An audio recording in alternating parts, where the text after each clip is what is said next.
I said, look at what's happened to me. I can't believe it myself. Hey, where you know where that song came from? You don't know where that Guardo. You don't know where that song came from.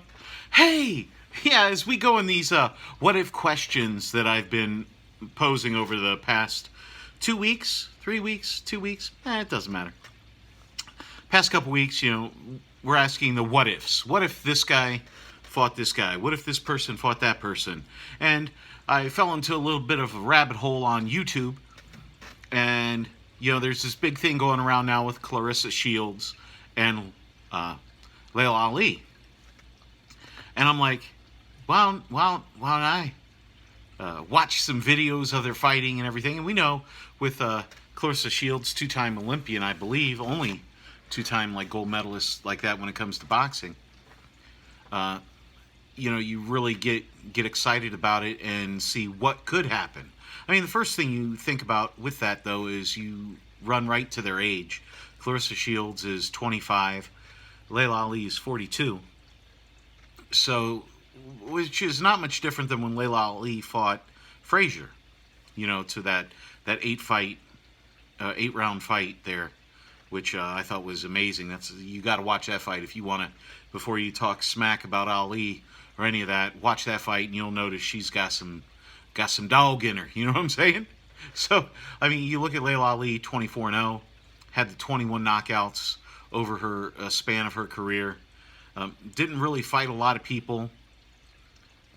She only fought 6 fighters that had fought at least 15 fights, and only one of those fighters at the time that she fought them actually had more than 15 wins to their record, and that was Christy Martin. I really wish she would have fought Ann Wolfe. Maybe that's another what if video. I really just didn't see her fighting the absolute creme de la creme of the fighters of that time, and specifically because she never had the fight with Ann Wolfe. The fight she had with Frazier was a very, very solid, super solid fighter to fight, though, and that was a great one. There was a lot more in that than that. But when you look at Laila Ali, the first thing you're gonna talk about is the power. You don't go 24-0, even if you're fighting some bums, with 21 knockouts. That's hard to do in there. The best fighter I believe she did fight was the Frazier, but Frazier was a bigger fighter. We're talking Frazier consistently fought at over 170 to 178 pounds.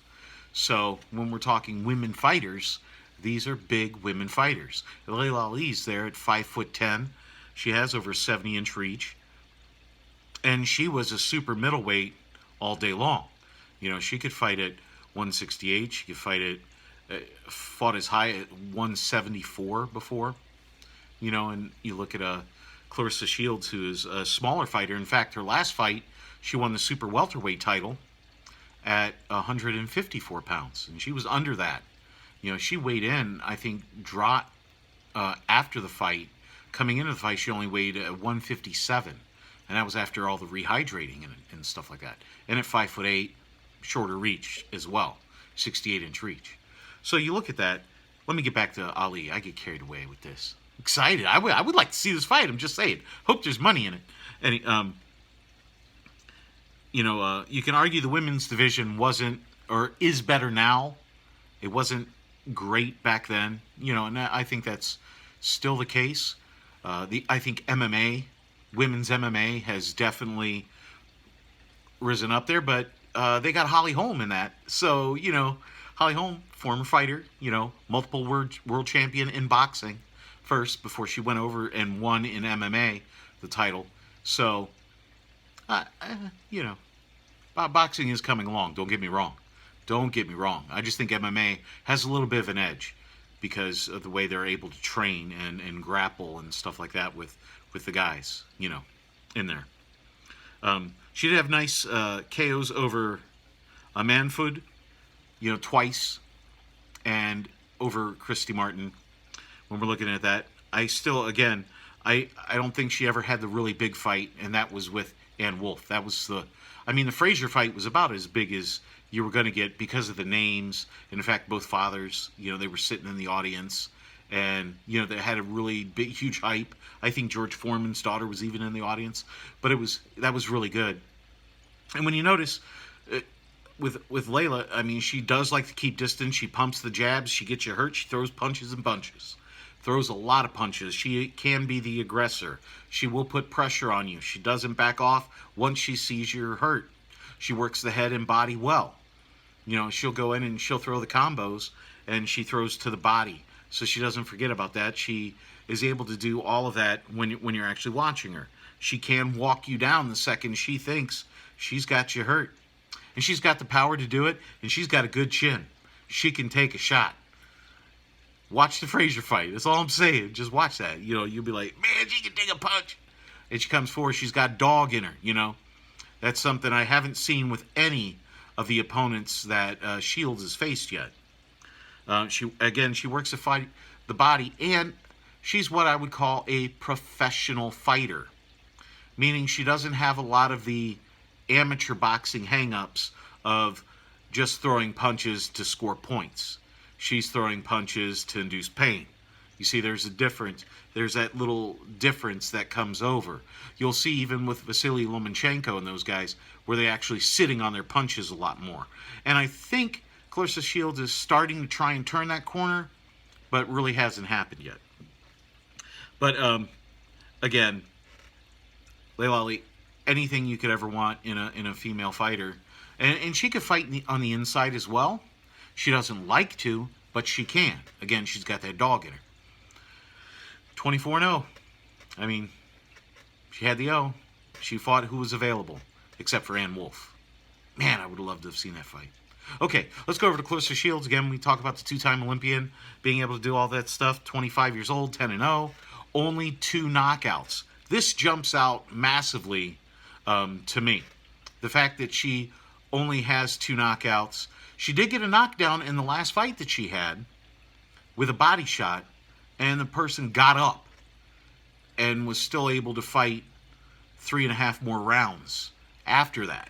So, could have got that lucky. I don't want to say lucky liver punch because it's hard to get any of those punches in. But I mean, when you watched Joe Calzaghe drop somebody, or a Mickey Ward, or Gotti, any of these guys, Pazienza, when you saw anybody drop somebody with a liver shot, those dudes didn't get back up. They were done. But she was able to get up. She throws a lot of combos. Great with the jab. 1, 2, 3 jabs. Popping out there. She works the head and the body. I mean, she's great at slipping punches. Oh, it's really nice to see her able to go out there, go side to side, come up around underneath, still keeping eyes on the opponent, not looking down at the floor. But, it's really nice to see. It's just, we're looking at a smaller fighter. I mean, she started off at the, I believe it was the super middleweight, won the title there, went to middleweight, and now she's at super welterweight. So, I mean, she started off heavier, and as she's gotten in her professional shape, she's a lot lighter. And, I mean, maybe she was doing that just to fight the best of the best, and maybe she'll come up and fight some of the other fighters that are coming up. I don't know, but we're just talking about the Laila Ali one, right? She does apply pressure. She's got really good speed with that. She hits people with very, very clean shots. I mean, clean shots, which,